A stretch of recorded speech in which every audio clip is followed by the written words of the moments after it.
Chapter 1: The Beginning of the Journey. Barack Obama begins A Promised Land by offering readers a window into his thoughts and emotions during pivotal moments in his life, focusing on the early stages of his personal and professional journey. This chapter sets the tone for the memoir, combining introspection with vivid storytelling to describe how his upbringing, experiences, and values shaped his character and eventually led him to pursue a life in public service. Childhood and identity formation. Barack Obama's childhood was a unique and complex blend of cultures, values, and circumstances. Born on August 4, 1961, in Honolulu, Hawaii, to a Kenyan father, Barack Obama Sr., and a white American mother, Ann Dunham, Obama was raised in an environment that exposed him to contrasting worlds. His parents' marriage was short-lived. They divorced when he was 2 years old, and his father returned to Kenya, leaving Obama to grow up largely without him. Obama reflects on the impact of his father's absence, which left a void in his life but also allowed him to construct his own sense of identity. The stories he heard about his father, tales of his intelligence, ambition, and pride, created a larger-than-life figure in Obama's mind. Yet, as he grew older, he came to understand the complexities of his father's life, including his struggles and failures. Hawaii, with its multicultural society, provided a unique backdrop for Obama's formative years. However, even in this relatively tolerant environment, Obama grappled with questions of race and belonging. As a biracial child in the 1960s and 1970s, he experienced moments of alienation and confusion about his place in the world. These experiences, he writes, planted the seeds of empathy and a desire to bridge divides, a theme that would later define his political career. Influence of Ann Dunham and family values. Obama's mother, Ann Dunham, emerges as a central figure in this chapter. A fiercely independent woman with a passion for learning and social justice, she instilled in Obama a deep respect for education and the belief that individuals have a responsibility to contribute to the greater good. Ann's work in anthropology and her commitment to helping marginalized communities profoundly influenced Obama's worldview. In addition to his mother, Obama's grandparents, Stanley and Madeline Dunham, played a significant role in his upbringing. They provided stability and support, raising him while his mother pursued her studies and career overseas. His grandmother, affectionately known as Toot, worked at a local bank, demonstrating the value of hard work and perseverance, while his grandfather shared stories that sparked Obama's curiosity about history and politics. These family dynamics shaped Obama's sense of morality and his understanding of resilience. He describes how his mother's idealism was tempered by his grandparents' pragmatism, giving him a balanced perspective on life's challenges. The search for meaning and purpose. As Obama grew older, his search for identity deepened. In his teenage years, he began to confront the realities of race in America more directly. He writes about moments of self-doubt and anger, as well as his attempts to reconcile his biracial heritage.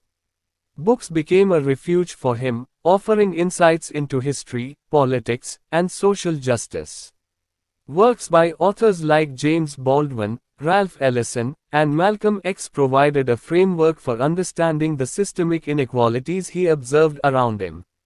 Obama's reflections on this period of his life are candid and introspective. He acknowledges mistakes, including instances where he succumbed to peer pressure and acted out in ways that contradicted his values. However, these experiences also taught him the importance of self-awareness and personal growth. They fueled his determination to rise above adversity and find a sense of purpose. College years and early influences. Obama's journey continued when he left Hawaii to attend Occidental College in Los Angeles. This transition marked the beginning of his exposure to broader political and social movements. At Occidental, he encountered students and professors who challenged his thinking and encouraged him to engage in activism. He began to see the connections between individual struggles and systemic issues, laying the groundwork for his future in community organizing and politics. After 2 years at Occidental, Obama transferred to Columbia University in New York City. There, he immersed himself in studies and continued to grapple with questions of identity and purpose. Living in New York exposed him to the vibrancy and challenges of urban life, deepening his understanding of inequality and the complexities of society. This period of introspection led him to consider how he could make a meaningful impact on the world. Reflections on Ambition and Leadership. Throughout Chapter 1, Obama reflects on the early signs of his ambition and his evolving understanding of leadership. He acknowledges that his aspirations were initially vague and shaped by a desire for validation. However, as he matured, his ambitions became more focused on creating change and addressing societal injustices. Obama's reflections on leadership are particularly insightful. He describes how his experiences as a young man taught him the importance of listening, empathy, and humility. These qualities, he realized, were essential for building trust and inspiring others, a lesson that would guide him throughout his political career. Chapter 2. A Time for Change, Early Political Life and Political Awakening. In the second chapter of A Promised Land, Barack Obama reflects on his early political life and the beginning of his career as a public servant. This chapter explores his intellectual development, his entry into the world of community organizing, and his decision to move into the political arena. It also highlights the crucial turning points in Obama's life that set him on the path toward national politics and eventually, the presidency. Through this chapter, Obama provides a detailed look at the formative experiences and ideologies that guided his development as a leader. The Call to Serve, Community Organizing in Chicago. After graduating from Columbia University in 1983, Barack Obama moved to Chicago with a desire to make a meaningful impact.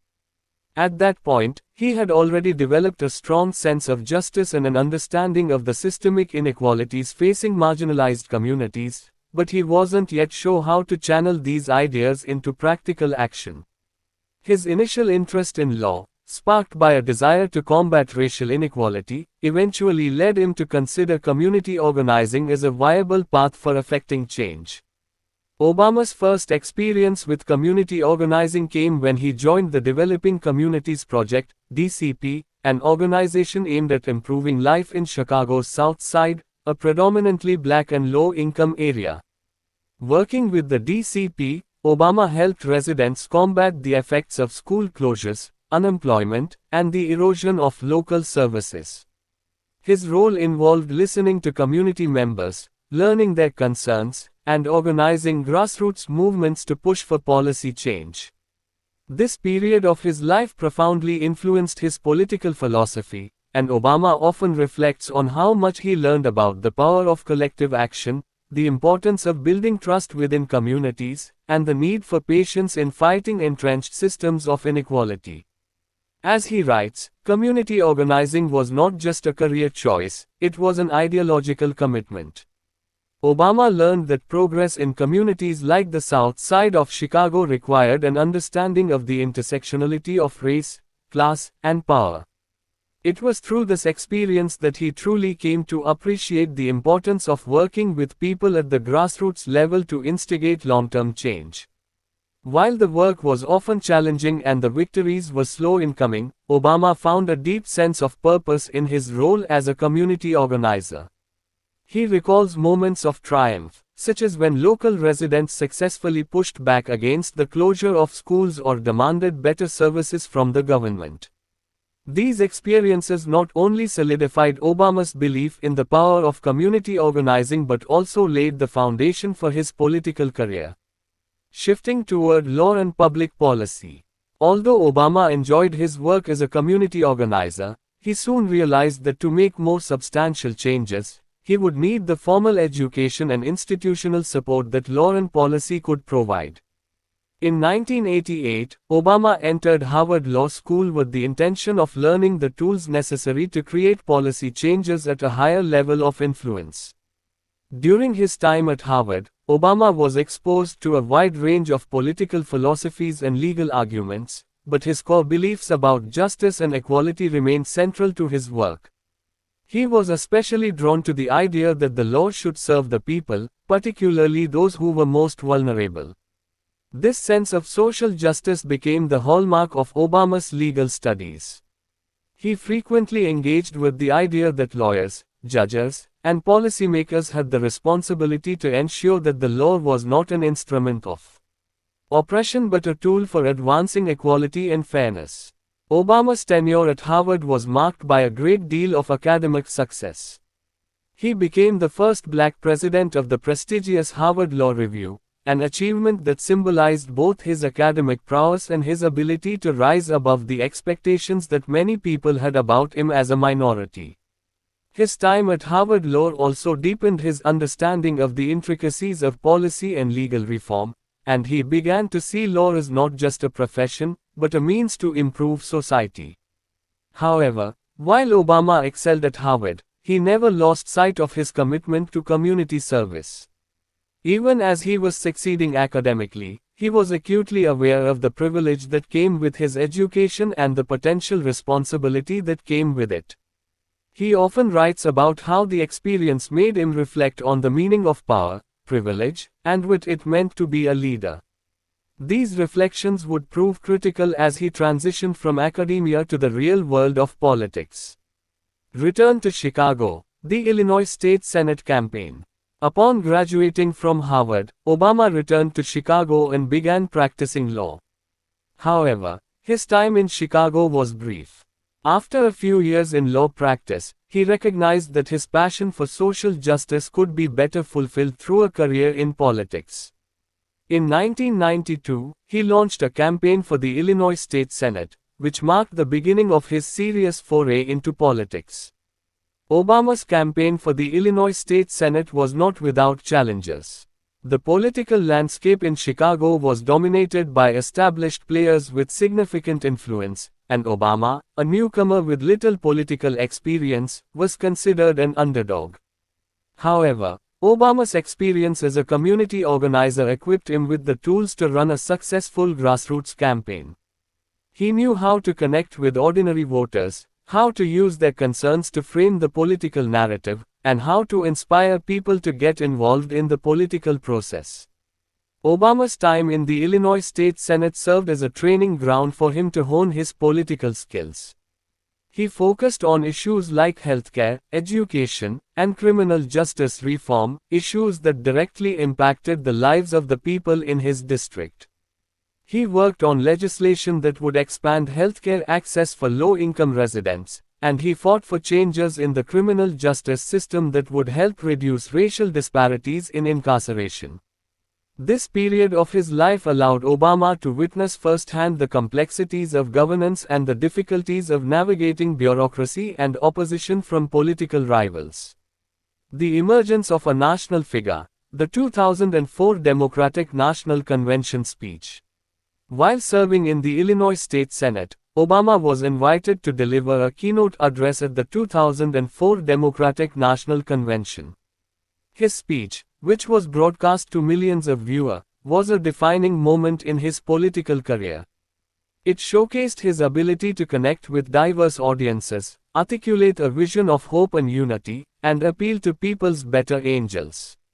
The speech captivated the nation and instantly propelled Obama onto the national stage. In this speech, Obama emphasized themes of unity, shared responsibility, and the belief that America could rise above its divisions. His message was one of inclusivity. He appealed to both red and blue states, telling the audience that there is not a liberal America and a conservative America, there is the United States of America. His speech resonated deeply with people across the political spectrum, and it positioned him as a fresh voice in American politics, someone who could transcend partisan divides. The 2004 DNC speech was a turning point for Obama. It solidified his reputation as a skilled orator and a visionary leader, and it laid the groundwork for his eventual run for the U.S. Senate and, later, the presidency. Obama writes in the memoir that he understood the significance of this moment, knowing that it marked the beginning of his national political journey. This chapter in his life illustrates how Obama's rise in politics was shaped by both his deep understanding of the issues and his ability to inspire people with his words. Chapter 3: The Road to the U.S. Senate, Challenges and Triumphs. In the third chapter of A Promised Land, Barack Obama reflects on his journey to the United States Senate, the challenges he faced along the way, and the political and personal growth that accompanied this significant step in his career. This chapter is not just a recounting of the events surrounding his campaign for the U.S. Senate in 2004, but a deeper look into the process of overcoming obstacles, building a coalition, and rising above the cynicism that often surrounds American politics. The decision to run for the U.S. Senate. By the time Barack Obama decided to run for the U.S.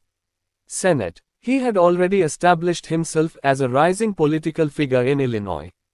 His speech at the 2004 Democratic National Convention had propelled him onto the national stage, capturing the attention of both Democratic leaders and the broader public. Yet, despite the recognition he gained from the speech, Obama was initially unsure about whether to run for the U.S. Senate. The decision to run for the Senate was not an easy one.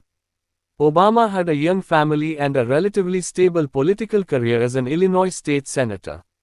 He was also aware of the challenges involved in running for such a high-profile position.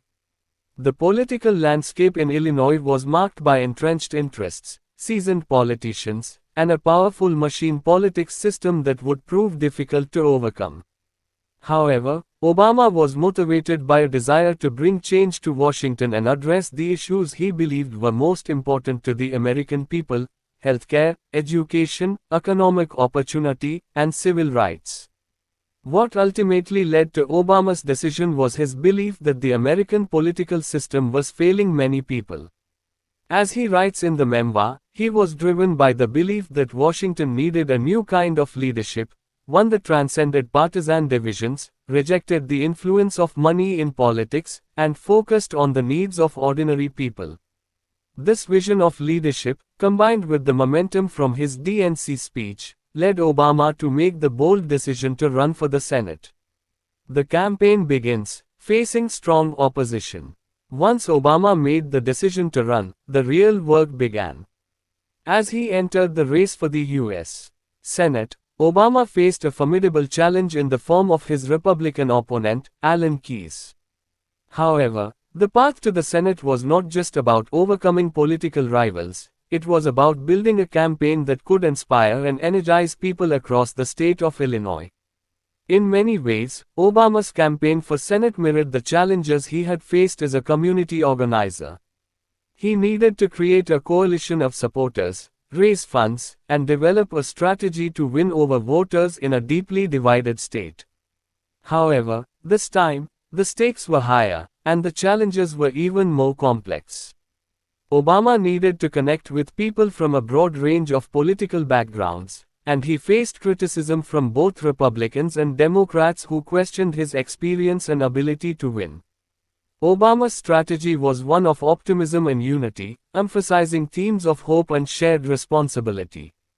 He focused on the issues that mattered most to everyday people, including healthcare, jobs, education, and national security.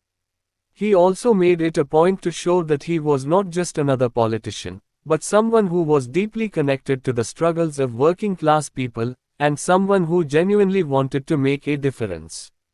Throughout the campaign, Obama's ability to connect with people on a personal level became one of his greatest assets. His message was rooted in empathy and a commitment to listening to the concerns of ordinary citizens. His campaign events were marked by passionate speeches, town halls, and grassroots organizing that emphasized direct engagement with voters. At the same time, Obama also faced the challenge of establishing credibility in the eyes of voters who were skeptical about his ability to represent them. He was a newcomer to national politics and had little experience in the Senate. His opponent, Alan Keyes, was a well-known conservative figure with a long track record in politics. However, Obama's authenticity and personal story, combined with his clear vision for the future, allowed him to overcome these obstacles. The primaries, overcoming obstacles and building momentum. One of the most significant challenges Obama faced in his Senate campaign was the Democratic primary. He was running against several seasoned politicians, including multimillionaire Blair Hull, who had the financial resources to run an extensive campaign, and State Controller Daniel Hines, who had political experience and strong connections within the Democratic Party. However, Obama's campaign was defined by grassroots organizing, and his ability to mobilize voters and inspire volunteers became a key factor in his success. His message of hope, change, and unity resonated with people across Illinois, and despite being outspent by his rivals, Obama's message began to gain traction. His campaign focused on a few core issues: healthcare reform, jobs, education, and fighting corruption in Washington. He used his personal story to show that he understood the struggles faced by ordinary Americans, and that he was committed to making a difference in their lives. Obama's performance in the primary was impressive. He won key endorsements, including that of former U.S. Senator Paul Simon, and his campaign gained momentum with each passing day. His ability to articulate a vision of change, coupled with his energy and authenticity, made him a formidable opponent in the Democratic primary. In the end, Obama won the primary by a significant margin, a victory that not only solidified his status as a rising political star but also positioned him as a serious contender for the Senate seat. The general election, the battle with Alan Keyes. After winning the Democratic primary, Obama's focus shifted to the general election against his Republican opponent, Alan Keyes. Keyes was a staunch conservative and a vocal critic of Obama's positions on issues like abortion, same-sex marriage, and the war in Iraq. The general election campaign quickly became contentious, with Keyes accusing Obama of being too liberal and out of touch with the values of Illinois voters. The most notable aspect of the general election campaign was the contrast between Obama and Keyes. While Obama maintained his message of hope and unity, Keyes ran a campaign that was deeply divisive, focusing on issues of moral values and religious conservatism. Keyes's rhetoric, which often included inflammatory statements and personal attacks, stood in stark contrast to Obama's calm and reasoned approach. Obama was determined not to engage in negative campaigning, choosing instead to focus on the issues and his vision for the future of Illinois and the nation. The debates between Obama and Keyes became a defining feature of the campaign. Obama's poised, thoughtful, and calm demeanor won widespread praise, while Keyes's combative and aggressive style turned many voters off. Obama's performance in the debates further solidified his standing as the frontrunner in the race. Victory and reflections on the campaign. Obama ultimately won the Senate race by a wide margin, a victory that cemented his place in the national political landscape. His triumph in the Illinois Senate race was not just a personal achievement, but a testament to the power of grassroots organizing, a message of hope, and a commitment to principles of justice and equality. In his memoir, Obama reflects on the broader significance of his victory.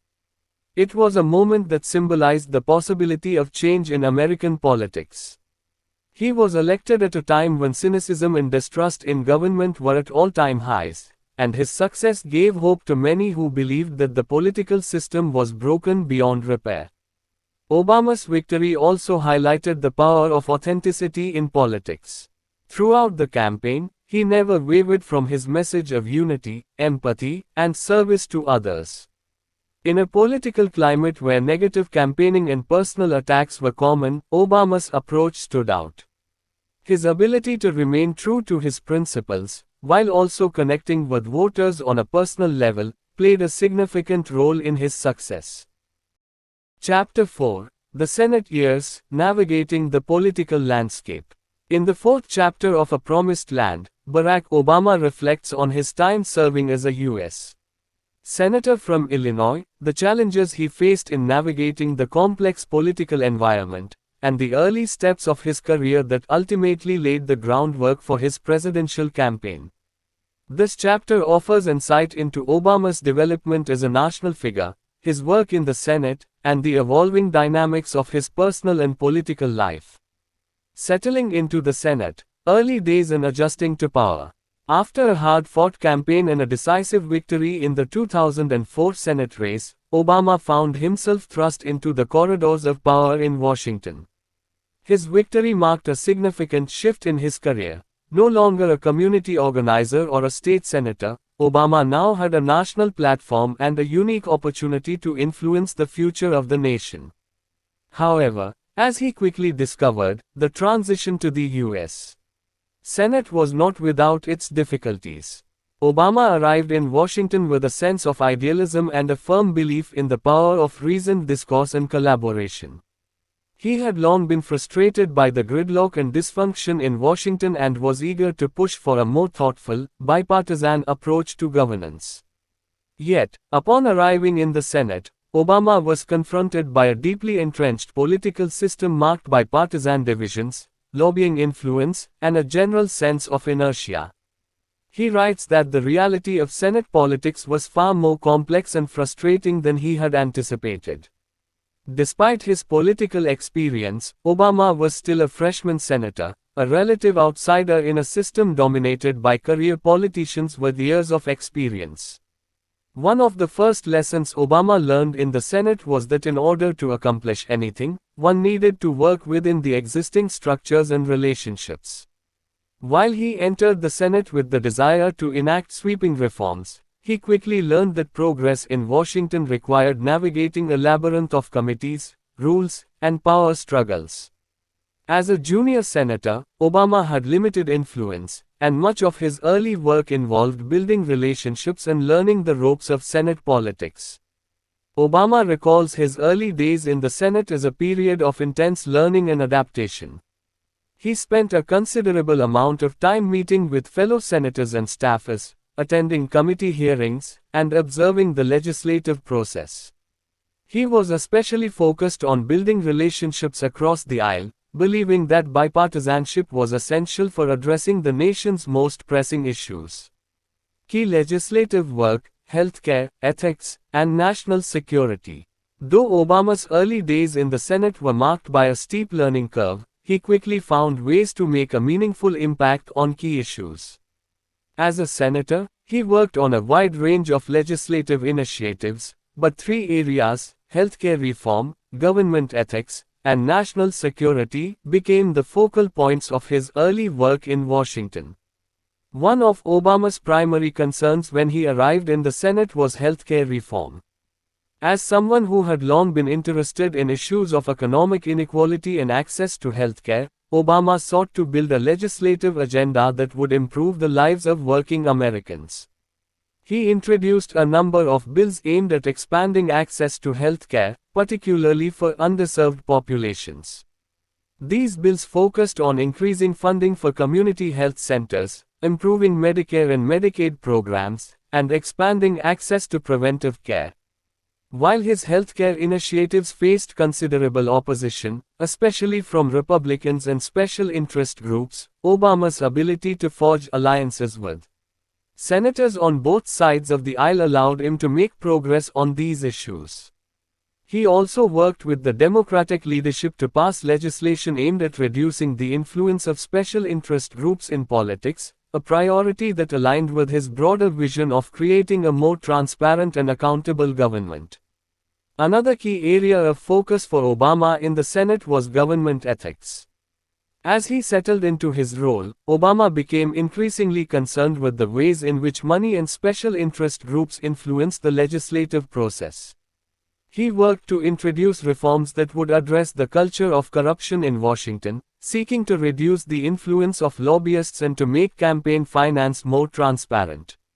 While these efforts faced significant resistance, Obama's work in this area laid the groundwork for many of the reforms he would later champion in his presidential campaign. National security was another area where Obama sought to make a difference. After the events of September 11, 2001, the U.S. government had dramatically reshaped its approach to national security, leading to the creation of the Department of Homeland Security and the implementation of the Patriot Act. Obama's position on national security was one of cautious pragmatism. He believed that the United States needed to protect its citizens from terrorism, but he was also concerned about the erosion of civil liberties and the overreach of government power. He made a concerted effort to advocate for policies that would balance national security with the protection of individual rights. Through these legislative efforts, Obama worked to establish himself as a senator who could tackle complex issues with a sense of purpose and conviction. Although his successes were often incremental, Obama's ability to forge bipartisan alliances and push for progressive policies set him apart from many of his colleagues. His early work in the Senate would become a foundation for his later legislative achievements. The Iraq War, a defining issue. One of the defining moments of Obama's Senate career came with his opposition to the Iraq War. In 2002, as the U.S. government, led by President George W. Bush, moved toward war in Iraq, Obama found himself at a critical juncture. At the time, Obama was still an Illinois state senator and had not yet been elected to the U.S. Senate, but he recognized that the war would be one of the most important political issues of his generation. Obama had initially supported the idea of using force in Iraq, but as the debate unfolded, he grew increasingly disillusioned with the Bush administration's approach. In 2002, Obama delivered a landmark speech in Chicago, publicly opposing the Iraq War. In this speech, he argued that war should only be a last resort, and that the U.S. should work to build diplomatic solutions before resorting to military action. He criticized the Bush administration for rushing into war without fully understanding the potential consequences and for failing to seek international support through the United Nations. Obama's opposition to the Iraq War was a bold and courageous stance, especially given the political climate at the time. The war was supported by a large majority of Americans and had the backing of many political leaders in both parties. However, Obama's willingness to stand up against the prevailing sentiment demonstrated his independence and his commitment to principled leadership. His position on the war would go on to play a key role in defining his national political profile, setting him apart from many of his colleagues who had supported the war. Obama's opposition to the Iraq War also had a personal dimension. In his memoir, he writes about the internal struggle he faced as a political leader who wanted to be seen as pragmatic and realistic, but also as someone who cared deeply about the consequences of war. He had to balance his desire to build coalitions with his responsibility to speak out on issues of moral significance. Ultimately, his stance on the war helped him build a reputation as a politician willing to challenge the status quo and speak out against injustice. Building a national network, campaigns and fundraising. As Obama settled into his role as a U.S. Senator, he began thinking about his future in politics.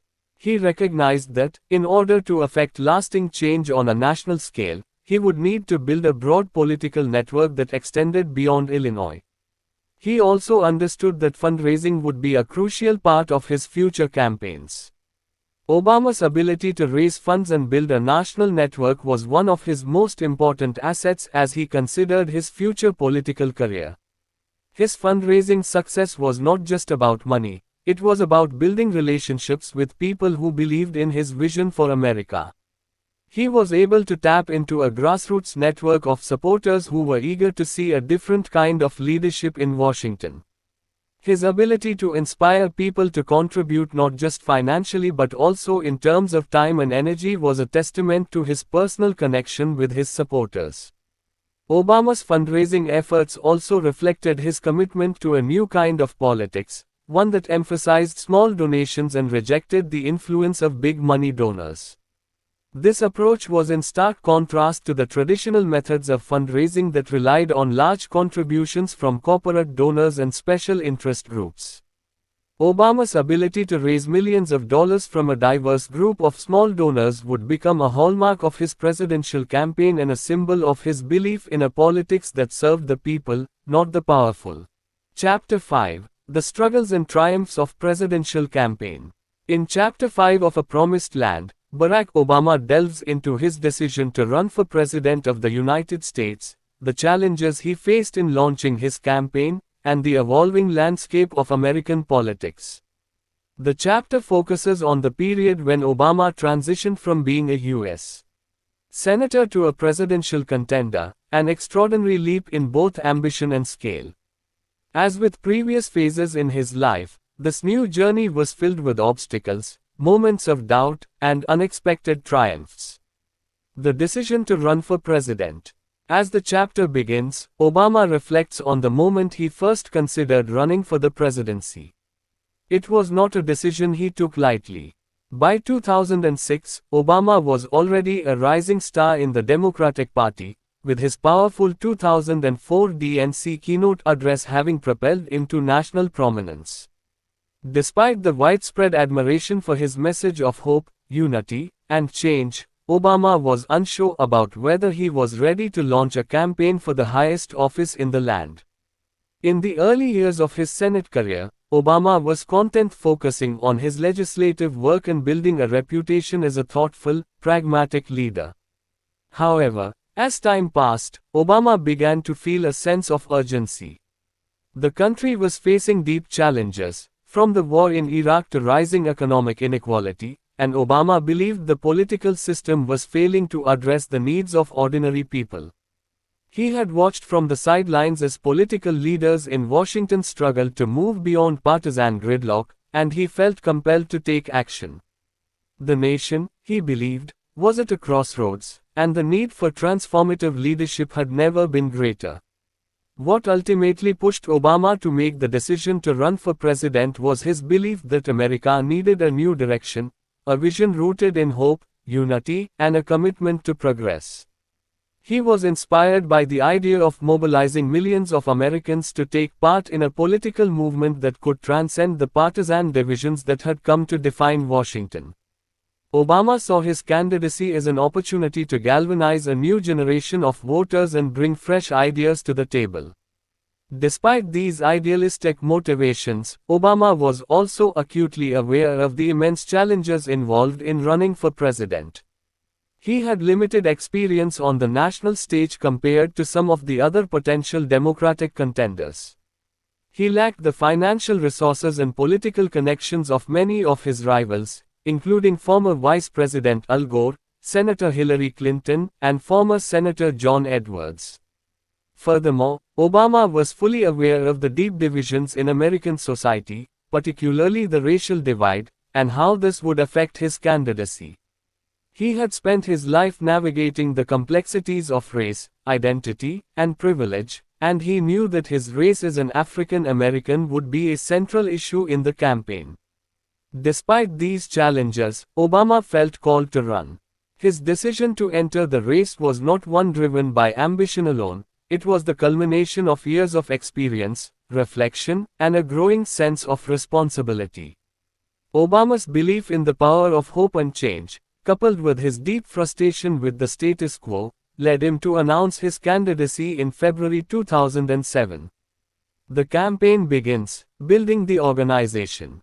The decision to run marked the beginning of a whirlwind campaign that would take Obama across the country and introduce him to millions of voters. The early days of the campaign were filled with energy and enthusiasm, but also with uncertainty. Obama had no established political machine, no deep financial backers, and no guaranteed path to victory. Yet, he had one thing that no other candidate had, a message of hope and unity that resonated deeply with a country weary of war, economic stagnation, and political polarization. From the outset, Obama made it clear that his campaign would be different. His message was not about tearing down his opponents or relying on negative campaigning, but about inspiring voters to believe that change was possible. He was unapologetically idealistic and optimistic, appealing to Americans who felt disconnected from the political process and disillusioned by the state of the nation. His call for a new kind of politics was a central theme throughout the campaign, as he emphasized the need for grassroots involvement and a politics of inclusivity. Building the infrastructure for such a campaign was no easy task. Obama lacked the institutional support that other candidates enjoyed, and he needed to raise funds, hire staff, and mobilize volunteers, all while competing in a field crowded with experienced politicians. Yet, Obama's ability to tap into the enthusiasm of everyday Americans was crucial. His campaign harnessed the power of grassroots organizing and social media, allowing him to build a broad base of supporters who were eager to help make his vision a reality. The key to Obama's early success was his ability to connect with people. From the beginning, he made it a priority to listen to voters, to understand their concerns, and to make them feel heard. Whether at town halls, rallies, or small gatherings, Obama's natural charisma and authenticity shone through. His speeches were powerful and hopeful, drawing on the themes of unity and the belief that America's best days were still ahead of it. People were drawn to him not just because of his message, but because of the way he communicated it. He made politics feel personal, inclusive, and accessible. One of the most significant innovations of Obama's campaign was the use of the internet and social media to mobilize supporters. His campaign became a pioneer in digital organizing, using email lists, social media platforms, and online fundraising to reach voters and build a movement. The Obama for America website was an early example of how the internet could be used to rally supporters, raise funds, and share campaign information. Obama's team also made effective use of online video content, allowing supporters to engage with the campaign in ways that were unprecedented in American politics. Facing competition, the battle for the Democratic nomination. As the campaign moved forward, Obama faced fierce competition from Hillary Clinton, the former First Lady and one of the most well-known politicians in the country. Clinton had a significant advantage in terms of name recognition, experience, and financial resources, and she quickly became the frontrunner in the Democratic race. Early polls showed Clinton with a commanding lead over Obama, and many political pundits predicted that she would win the nomination easily. However, Obama's campaign did not falter. Instead, he used Clinton's early lead as motivation, focusing on connecting with voters in new ways and expanding his base of support. His message of hope resonated particularly with young people, African Americans, and progressive voters who were disillusioned with the establishment. Obama's rhetoric was uplifting and inspirational, contrasting sharply with the more cautious and pragmatic tone of Clinton's campaign. Despite facing skepticism and doubts from some corners of the political establishment, Obama's campaign gained momentum as he won a series of primary contests, particularly in states like Iowa, South Carolina, and Nevada. His victory in the Iowa caucuses was a major turning point. In a state that had traditionally been dominated by establishment candidates, Obama's grassroots organizing and effective message propelled him to an unexpected win. The Iowa caucus victory not only energized his supporters, but it also signaled to the Democratic Party that Obama was a serious contender. As the primary season progressed, the race between Obama and Clinton became increasingly heated. Both campaigns fought fiercely for delegates, with each candidate winning several key states and engaging in a series of televised debates. The contests were often contentious, and both candidates faced tough questions from the media, pundits, and voters. At times, Obama's ability to remain calm, focused, and optimistic in the face of attacks and setbacks was put to the test. However, Obama's ability to stay true to his principles and avoid getting bogged down in personal attacks ultimately helped him win the respect of voters. His consistency and ability to articulate a positive vision for the country helped distinguish him from Clinton, whose campaign was often more focused on her personal narrative and experience. Despite the fierce competition, Obama managed to stay above the fray, focusing on the issues and offering a vision of change that appealed to a wide range of voters. Chapter 6: The Road to the White House, Victory and the Final Push.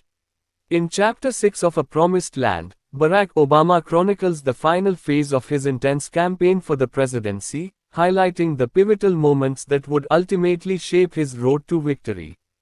This chapter explores the whirlwind of events, the emotional highs and lows, the difficult decisions, and the strategic maneuvers that were crucial as he surged toward the Democratic nomination and set his sights on the general election. Obama reflects on his experiences during the long months of the primary season and the final push that led to his triumph, all while considering the legacy of the campaign itself. The final stages of the Democratic primary. By the beginning of 2008, the Democratic primary season had reached a fever pitch. Barack Obama and Hillary Clinton had emerged as the two dominant candidates, each vying for the nomination with their own political machines, political bases, and strategies. The race was expected to be a long, hard-fought contest, and both candidates had garnered significant support across the country. Clinton was still considered the establishment candidate, with years of political experience, name recognition, and an extensive donor network behind her. Obama, on the other hand, had managed to capture the imaginations of millions with his message of hope, unity, and change. The chapter focuses on the months following Obama's decisive victory in Iowa, which marked the beginning of his political ascent and set the stage for a competitive, often contentious contest. Despite winning in Iowa, Obama faced strong opposition from Clinton and her supporters, who believed that Clinton's years of experience and political acumen made her the more qualified candidate. The primary race continued to be highly competitive as both candidates won key states in rapid succession. Obama writes about the tension and pressure of the primaries, both personal and political. The grueling pace of the campaign was exhausting, and the psychological strain of competing against a well-established political figure like Hillary Clinton was immense. The Democratic primary contest became a battle not only for the nomination but for the soul of the Democratic Party itself. For Obama, it was also a struggle to maintain his identity, his message, and his commitment to running a campaign that would inspire hope, rather than resorting to negative, fear-based political tactics. As the primaries progressed, the race remained too close to call. Both Obama and Clinton had their moments of victory, and the media coverage intensified with every new contest. As states like Pennsylvania, Ohio, and Texas came into play, it became clear that the contest would not be over quickly. The path to victory for either candidate was full of obstacles, and the pressure mounted with each passing day. The battle for superdelegates and the role of the media. One of the central themes of Chapter 6 is the fierce battle for superdelegates, a critical element in the Democratic Party's nominating process. Superdelegates were Democratic Party leaders and elected officials who had the ability to vote independently of their state's primary results.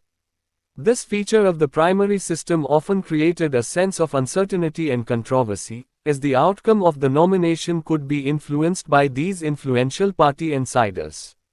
Superdelegates became a point of contention as the primary race continued to draw close.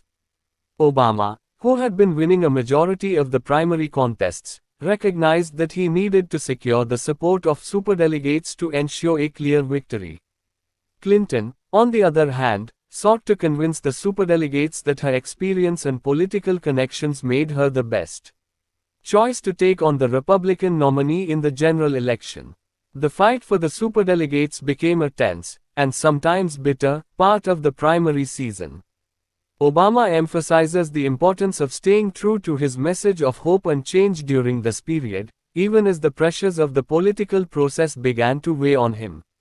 He believed that the superdelegates should honor the will of the voters, who had overwhelmingly supported his campaign.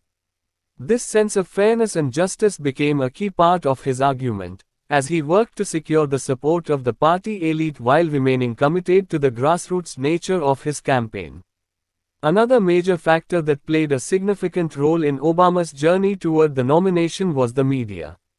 The media's coverage of the Democratic primary became a defining feature of the race.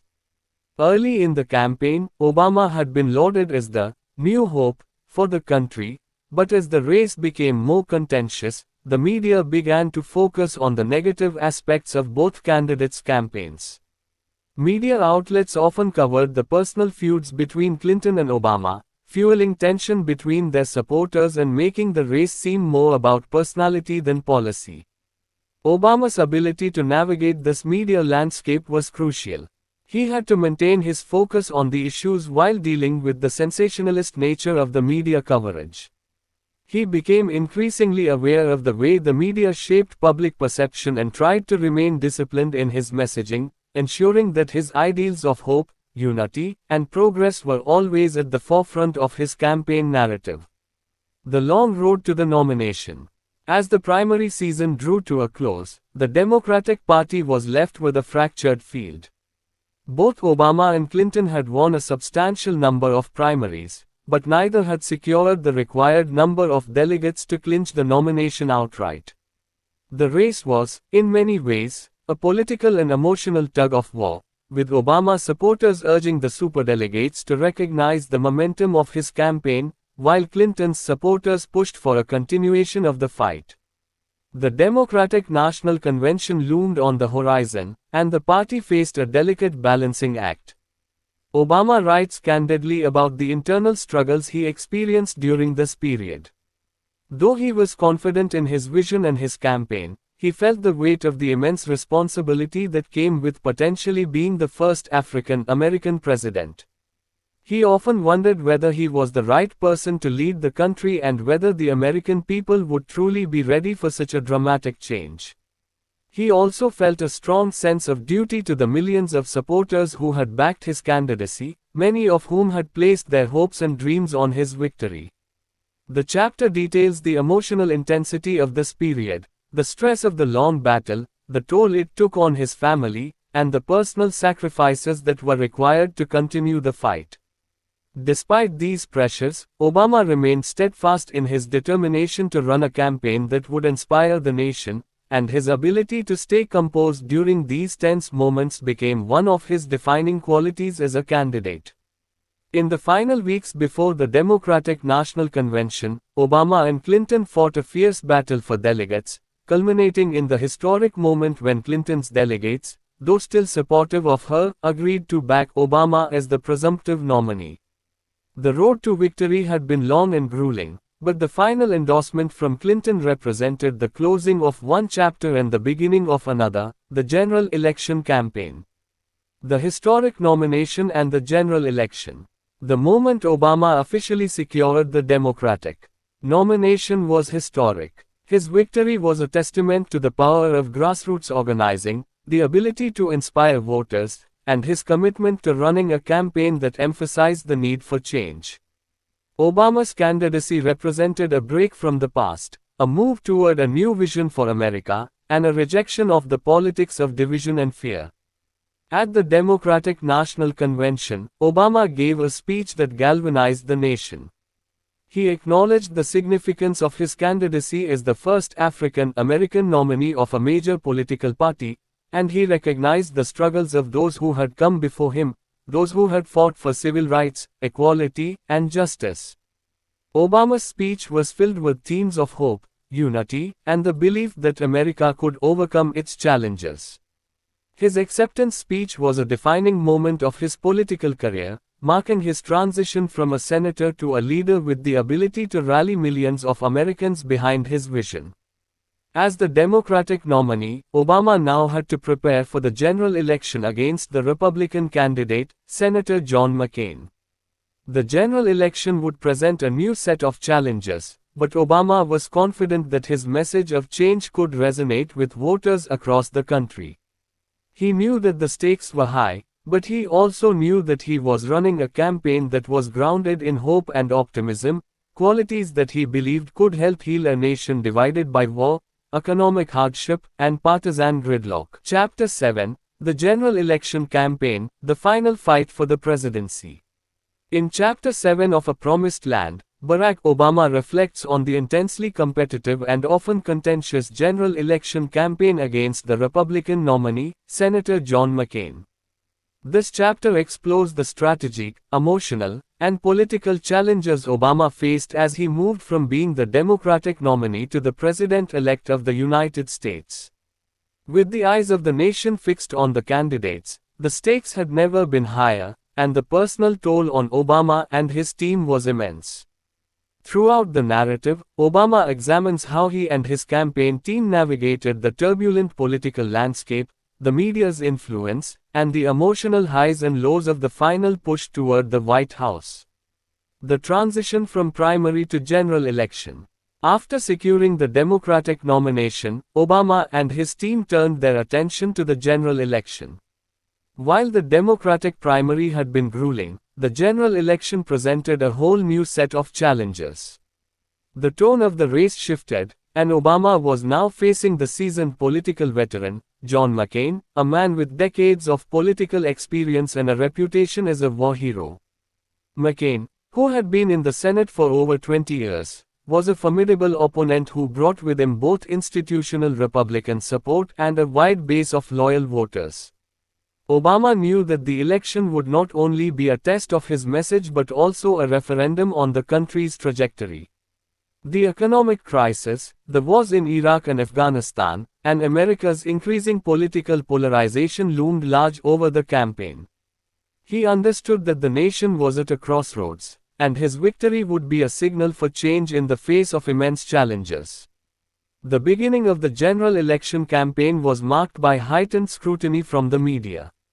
Obama, who had enjoyed a mostly favorable media environment during the Democratic primary, now faced an onslaught of criticism, scrutiny, and skepticism. As a newcomer to national politics, Obama had never faced such intense pressure and was well aware that every word, every action, and every decision would be magnified. His every move was being watched, from his choice of running mate to his policy proposals, and the campaign had to be meticulously organized to counter the expected attacks from the Republican Party in the McCain campaign. The role of Sarah Palin and the Republican counterattack. One of the most significant shifts in the election came with the selection of Governor Sarah Palin as McCain's running mate. Palin, the first female Republican vice presidential candidate, was a controversial but strategically important pick. She was intended to energize McCain's base by appealing to conservative women, evangelical Christians, and working-class voters. Palin's selection also aimed to create a sharp contrast with Obama, who, as the first African American presidential nominee, embodied a symbol of change and hope. From the moment Palin was introduced to the public, her candidacy became a focal point of the election. Obama and his team quickly recognized that Palin's populist appeal and anti-establishment rhetoric posed a serious challenge. Palin, though inexperienced and lacking foreign policy expertise, captivated many segments of the Republican electorate. She energized McCain's campaign, allowing him to gain traction in key battleground states. Obama understood that he would need to be careful in responding to Palin. He did not want to appear dismissive of her, as doing so could backfire politically. However, he also recognized the importance of distinguishing his candidacy from her message, which he viewed as an extension of the divisive, partisan politics that had dominated the Bush administration. Palin's appeal to populism also contrasted with Obama's more measured, unifying message. Obama and his campaign team worked to maintain a focus on the issues, while simultaneously pointing out the risks of electing a McCain-Palin administration, especially in light of their support for the policies of the Bush years. The media played an essential role in framing Palin's candidacy. While she attracted significant attention, it also became evident that her lack of experience and controversial remarks made her a polarizing figure. Obama, who had always maintained an image of calm and reasoned leadership, was forced to balance his responses to the attacks while keeping his own integrity intact. The dynamic of the race became increasingly focused on the candidate's character, experience, and policy differences, with Palin's candidacy intensifying the contrast between the two parties. The economic crisis and its impact on the election. In the fall of 2008, just as the general election campaign was heating up, the country was hit by a financial crisis of unprecedented scale. The collapse of Lehman Brothers, the near collapse of several major financial institutions, and the plummeting stock market had pushed the US economy into a deep recession. The economic meltdown fundamentally changed the dynamics of the election, as it made clear that the country's economic future was at risk, and voters were desperate for a solution. Obama was quick to frame the economic crisis as a failure of the policies championed by President George W. Bush and the Republican Party. He argued that the Republican approach to deregulation, tax cuts for the wealthy, and the outsourcing of jobs had contributed to the financial collapse and that the country needed a new direction. Obama's emphasis on restoring the American economy, expanding access to health care, and investing in renewable energy resonated with voters who felt the effects of the recession. He called for a return to the values of fairness and responsibility, contrasting his vision with McCain's reliance on the same economic policies that many believed had led to the crisis. McCain, meanwhile, struggled to recalibrate his campaign in response to the economic turmoil. His initial response to the crisis was seen as disjointed and insufficient. While McCain was a seasoned politician with a deep understanding of foreign policy, he lacked a comprehensive and persuasive economic plan. Obama's ability to remain calm and articulate a clear vision for addressing the financial crisis helped him secure the trust of voters. In contrast, McCain's erratic responses to the crisis and his perceived ties to the Bush administration made him appear out of touch with the economic realities faced by millions of Americans. Throughout this period, Obama's team worked tirelessly to communicate his message of hope and change. They emphasized that Obama's economic policies would focus on the middle class, create jobs, provide affordable health care, and invest in infrastructure projects. Obama's ability to relate to voters struggling with the fallout from the economic crisis helped him build a strong coalition of working-class Americans, young people, and African American voters, many of whom had not previously been engaged in the political process. The strategy of the campaign: organizing and mobilizing voters. As the general election campaign continued, Obama's team focused on a strategy of organizing and mobilizing voters, particularly in key battleground states like Ohio, Florida, Pennsylvania, and Michigan. Obama recognized that the path to victory in the Electoral College would require a broad-based coalition of supporters, and he made an effort to reach out to groups that had historically been underrepresented in the political process. Obama's campaign was one of the first to fully harness the power of technology and grassroots organizing. The campaign's digital presence was unparalleled, with millions of Americans engaging with the campaign through social media, email, and online fundraising. Obama's use of the internet allowed him to build a large base of small-dollar donors, which was a stark contrast to McCain's more traditional fundraising methods. This grassroots approach helped Obama build a sense of ownership among his supporters, many of whom were motivated to volunteer their time and resources to the campaign. In addition to traditional methods of campaigning, Obama's team made extensive use of technology to engage with voters. The campaign's website was designed to be an interactive platform, offering opportunities for people to donate, volunteer, and organize locally. The campaign also used text messaging, video content, and social media to spread its message and engage younger voters. The Obama for America website became an essential tool in reaching out to supporters, and it served as the backbone of the campaign's grassroots efforts. Obama's campaign was also unique in its ability to build a diverse coalition of voters.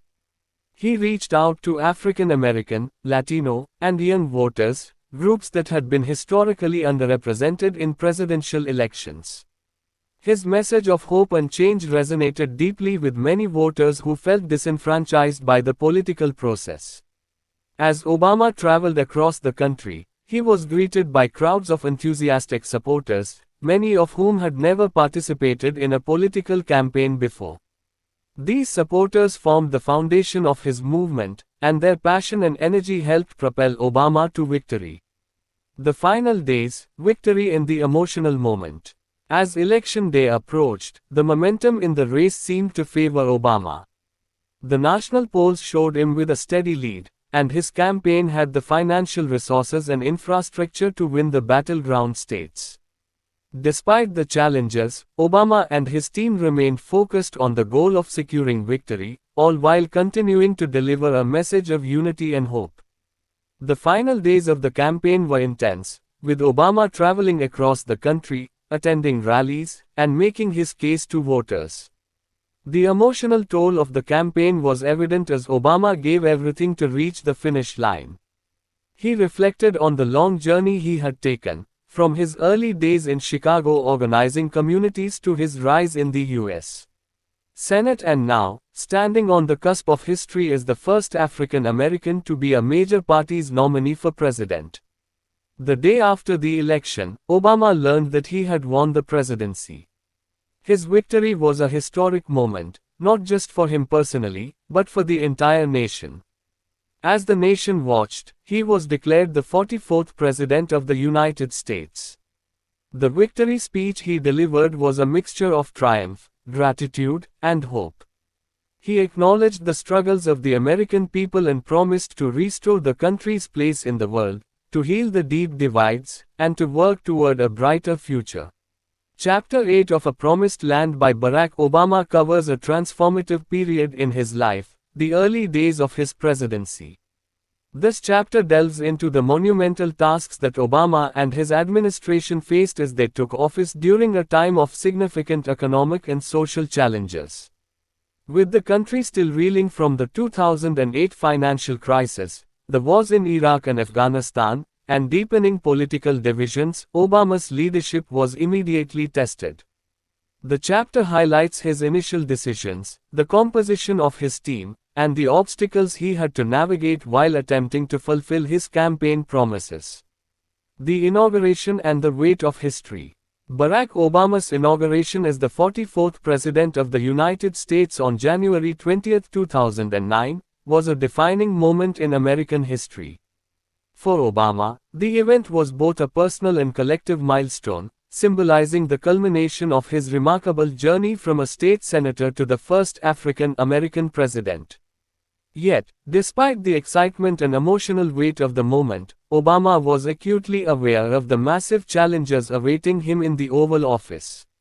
The inauguration was not just a celebration of Obama's victory but a moment of hope and anticipation for millions of Americans, many of whom had never seen someone like Obama ascend to the nation's highest office.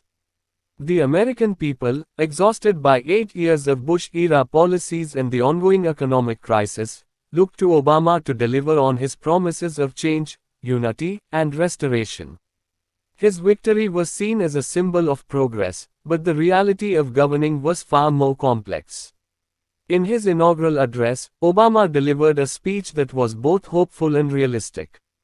He acknowledged the severity of the economic collapse and the global challenges that the country faced, while emphasizing the need for unity and collective action. Obama's words resonated with a nation yearning for leadership that could address the pressing issues of the day. The speech underscored his vision for a more inclusive and forward-looking America, one that embraced change and faced challenges head-on. Despite the optimism of the moment, Obama knew that the true test would come in the form of difficult decisions. The expectations were enormous, and he had little time to savor his victory. The world was watching, and the pressure to deliver was intense. Obama was stepping into a world of complex issues, where every decision had the potential for far-reaching consequences. The early days of the presidency, a leadership test. From day one, Obama's presidency was thrust into the midst of several crises. The most immediate was the economic disaster that had been caused by the housing market collapse, the collapse of Lehman Brothers, and the subsequent financial meltdown. The Great Recession had pushed the American economy to the brink of collapse, and millions of Americans were struggling with job losses, home foreclosures, and widespread financial insecurity. Obama quickly took action, putting together an economic recovery plan that was aimed at stabilizing the economy and stimulating growth. He faced significant opposition, particularly from Republicans, who argued that the plan was too expensive and that government intervention was not the solution. However, Obama remained firm in his belief that immediate action was necessary to prevent further economic deterioration. In addition to the economic crisis, Obama's administration also had to deal with the continuing wars in Iraq and Afghanistan. The United States was deeply embroiled in both conflicts, and Obama had campaigned on a promise to end the war in Iraq while focusing more on the conflict in Afghanistan. The decisions he would make on military strategy and troop withdrawals would be a defining aspect of his early presidency. Furthermore, Obama was tasked with addressing the issue of health care reform. This was one of the central promises of his campaign, and he knew that achieving it would be a monumental challenge. The U.S. healthcare system was broken, with millions of Americans lacking access to affordable care. Obama was committed to reforming the system, but he faced resistance from both Republicans and conservative Democrats who opposed major reforms. Throughout the early days of his presidency, Obama was under tremendous pressure. The country needed quick solutions, and the world's economic stability hung in the balance. However, Obama remained calm and collected, relying on his belief in a thoughtful, deliberate approach to decision-making. His leadership style was characterized by his ability to listen to experts, gather diverse viewpoints, and make informed decisions. Building his team, key appointments. One of Obama's first major decisions as president was the selection of his cabinet and key staff members. Recognizing the enormity of the challenges ahead, Obama sought a diverse group of individuals with the experience and expertise necessary to help guide the nation through its crises.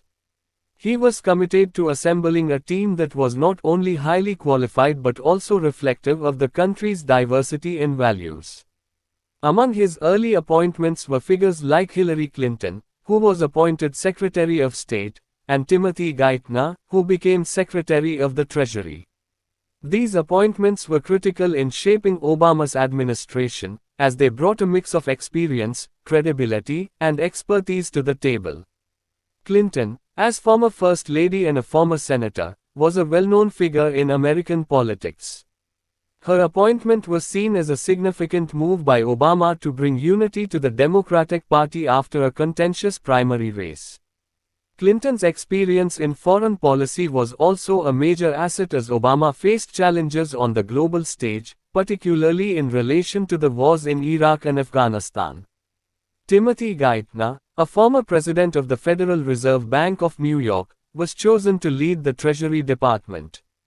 Geithner's deep understanding of the financial system was invaluable as the country grappled with the economic collapse. Obama's decision to keep Geithner on board, despite concerns from some progressives about his role in the events leading up to the financial crisis, was an early indication of Obama's pragmatic approach to leadership. Other key appointments included Robert Gates, who continued as Secretary of Defense, and Janet Napolitano, who was selected to head the Department of Homeland Security. Obama's team was rounded out by economic advisors, foreign policy experts, and a mix of seasoned political veterans and new voices from outside Washington. Building a strong, cohesive team was crucial for Obama, as he needed individuals who could help him navigate the complex challenges of governing while also reflecting the values of change and progress that had been central to his campaign.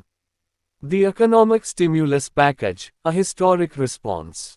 One of the most critical early actions of Obama's presidency was the passage of the American Recovery and Reinvestment Act, ARRA.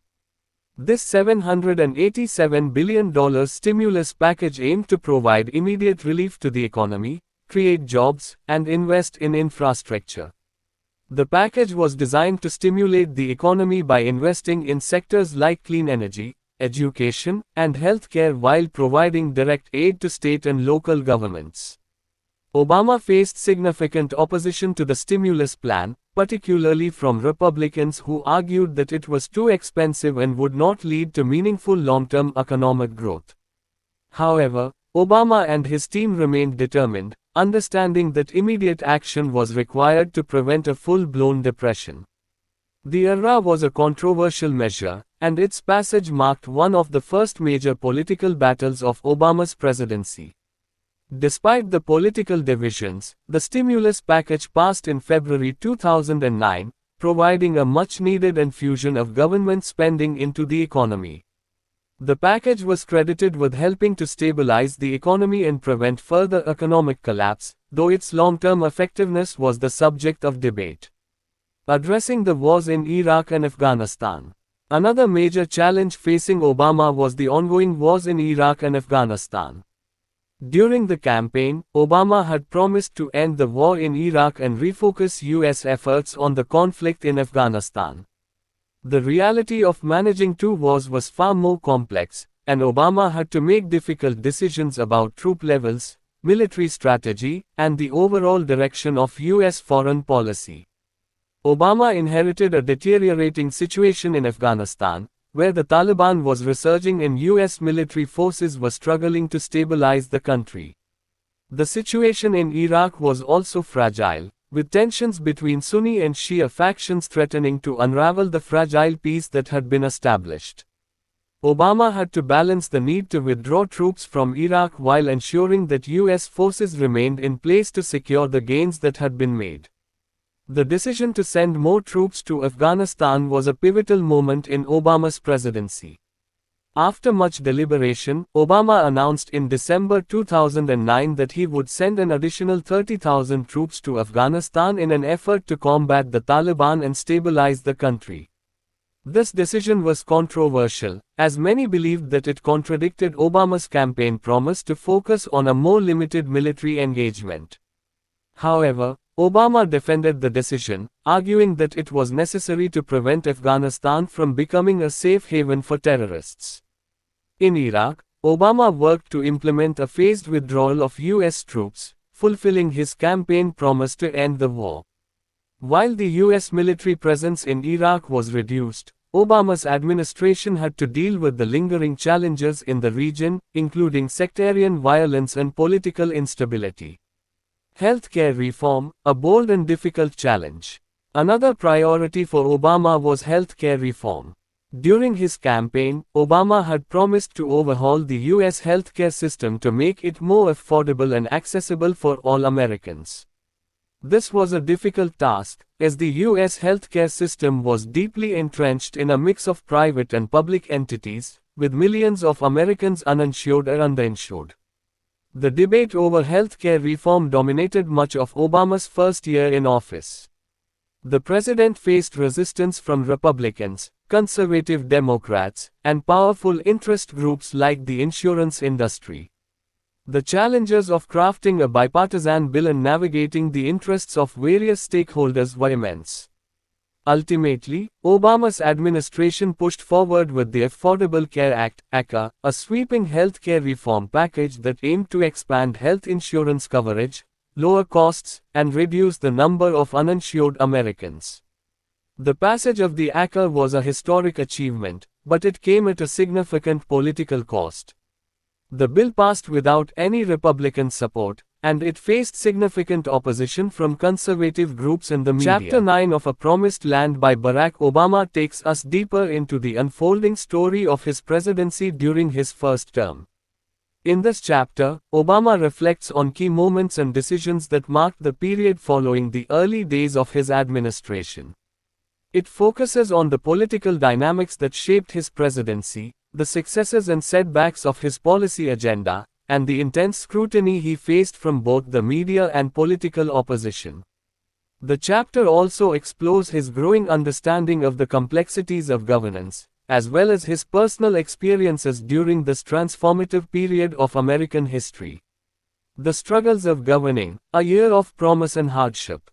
As Obama moved further into his presidency, he was confronted with the stark realities of governance. His initial optimism and belief in the power of unity and bipartisanship were quickly challenged by the polarized nature of American politics. Obama had entered office promising to bridge the divides in the country and work toward a politics of collaboration. However, he quickly realized that the political landscape was far more divided than he had anticipated. The challenges were evident in the early debates over key pieces of legislation. One of the most significant battles was over the American Recovery and Reinvestment Act, ARRA, the stimulus package designed to stabilize the economy and provide a boost to job creation.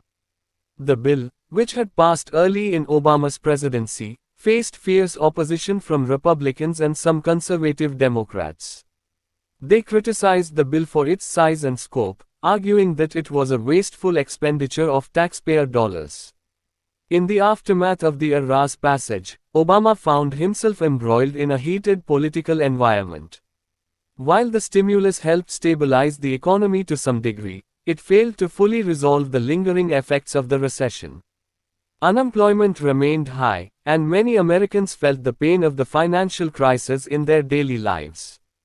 The economy was slowly improving, but the pace was not fast enough to meet the expectations of those who had placed their hopes in Obama's promise of change. The healthcare debate, a defining moment. One of the most pivotal moments in Obama's first year was the debate over healthcare reform.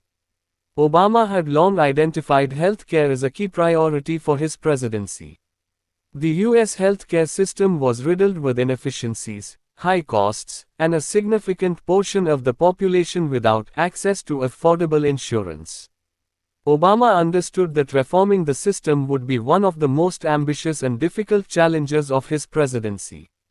The Affordable Care Act, ACA, also known as Obamacare, became the central piece of Obama's domestic agenda. However, the passage of the ACA proved to be a monumental challenge. The political opposition was fierce, and the healthcare industry, particularly the insurance and pharmaceutical sectors, mobilized against the reform. Obama and his team spent months negotiating, drafting, and reworking the bill, trying to garner support from both Democrats and Republicans. The ACA was met with stiff resistance from Republicans, many of whom viewed it as a government overreach that would drive up taxes and lead to inefficiencies in the system.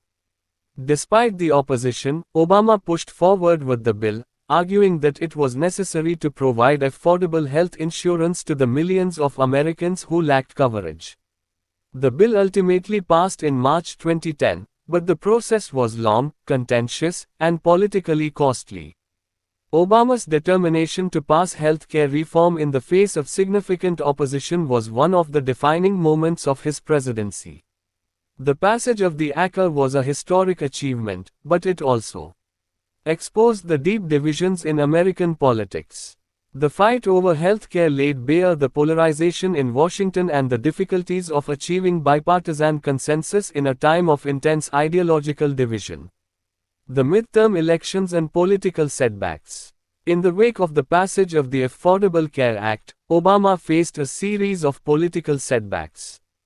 One of the most significant was the 2010 midterm elections, in which the Democratic Party suffered a devastating loss. Republicans gained control of the House of Representatives, and many Democrats who had supported Obama's agenda in Congress were voted out of office. The election results were a clear sign that many Americans were dissatisfied with the direction of the country, and the economy remained a primary concern. The midterm elections were a wake-up call for Obama. He had entered office with a large Democratic majority in Congress, but by 2010, that majority had significantly eroded. The results of the midterms meant that Obama would now face a Republican-controlled House, which would complicate his ability to pass further legislation. The new political reality also made it clear that Obama's ability to enact his agenda would be heavily influenced by the opposition party. Despite these setbacks, Obama refused to give in to despair. He recognized that politics was often about compromise, and he had to find ways to work with the new Republican majority in Congress. However, the political polarization in Washington made it difficult for him to achieve his goals. The Republican Party had become more unified in its opposition to Obama, and they were intent on stalling his legislative priorities. The BP oil spill, a national crisis. Another crisis that defined Obama's early presidency was the BP oil spill in the Gulf of Mexico, which began in April 2010.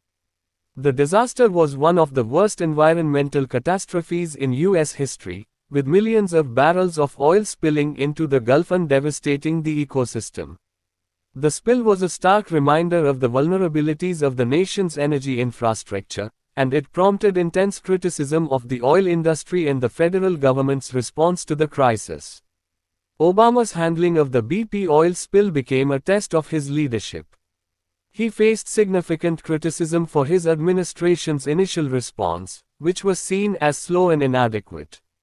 The disaster exposed the gaps in the government's ability to manage environmental crises, and it raised questions about the influence of the oil industry on politics. In response, Obama took a more active role in addressing the spill. He demanded that BP take responsibility for the cleanup and that the company cover the costs of the damage. Obama also used the crisis as an opportunity to call for comprehensive energy reform, advocating for clean energy and greater regulation of the oil industry.